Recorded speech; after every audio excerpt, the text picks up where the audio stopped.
Pacific Palisades, one of the wealthiest communities in the U.S., is experiencing the worst fire in its history. Situated at the foothills of the Santa Monica Mountains, the Palisades typically escape damage as Santa Ana winds blow past, since the winds will usually blow any fire up to the north. However, this time, hurricane-force winds drove the flames directly into the neighborhood, reducing many homes to ashes. On January 7th, around 10:20 a.m. local time, a live camera with Alert California, a UC San Diego program to monitor wildfires and disasters in real time, picks up smoke rising. This is the first sighting of the Palisades fire. 6 minutes later, Plane Spotter at LAX catches first plumes of smoke on its live stream. Not what we want to see here in Southern California. A fire has now broke out. At 10:58 a.m., resident David Hansen received a video from his mother showing thick orange smoke billowing outside her house on Piedra Morada Drive. The fire size was upgraded from 10 to 200 acres, while containment remained at 0%. We're in the Palisades Highlands and the fire road is literally on fire. David Hansen drove to reach his mother and recorded the Palisades fire as it burned an entire hillside beside the road. From his mother's backyard, David filmed helicopters dropping water onto the nearby fires. He tells ABC News he saw them hovering over the edge of Santa Ynez Reservoir and were using a hose to draw up water. The fire spread rapidly, and flames encroached on David's mother's yard. Neighbors rallied together, using water from swimming pools to fight the advancing fire. With 2 more zones ordered to evacuate and 3 new evacuation warnings issued, David decided to drive out.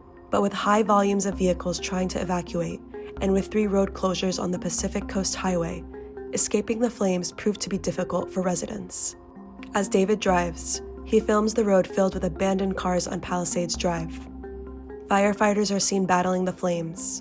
David and his mother make it out safe from the flames, and he tells ABC News that thanks to the effort of quick-thinking neighbors, David's mother's home has for now survived. We're through the fire. Evacuation shelters are placed around the city, and Governor Newsom declares a state of emergency in California.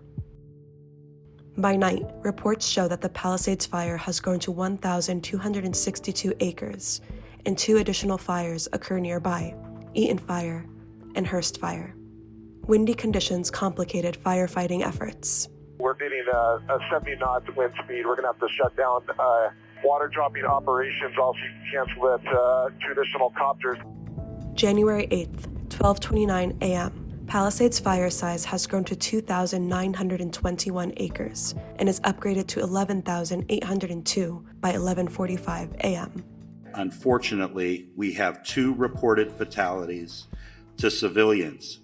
Unknown cause at this time, and we do have a number of significant injuries. Lydia Fire, north of the 3 active fires, starts around 2:07 p.m.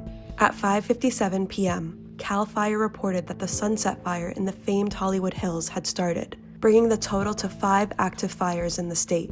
The Palisades Fire remained the largest, reaching 17,234 acres by the end of the day, with 0% containment.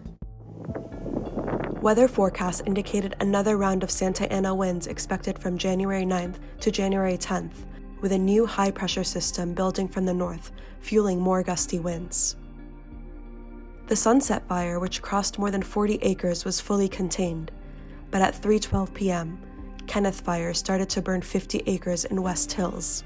On January 10th, the Palisades Fire has grown to nearly 20,000 acres with 6% containment, and the Eaton Fire to nearly 14,000 acres with 0% containment. Governor Newsom calls for an independent investigation into the, quote, loss of water pressure to local fire hydrants and the reported unavailability of water supplies from the Santa Ynez Reservoir, following a Los Angeles Times report that the Pacific Palisades Reservoir had been closed for repairs at the time the destructive fire started. Firefighters across the country, as well as Canada and Mexico, arrived to help battle the flames. Local authorities vowed to find out what exactly caused what is on track to become the worst natural disaster in U.S. history based on costs. This task force is made up of local, state, and federal partners designed to investigate the cause of these fires and to see if there's any connection between them. As of Wednesday, January 15th, at least 25 people have died, and more than a dozen others remain unaccounted for. 4 fires are still active, with Palisades Fire covering more than 23,000 acres and 19% contained,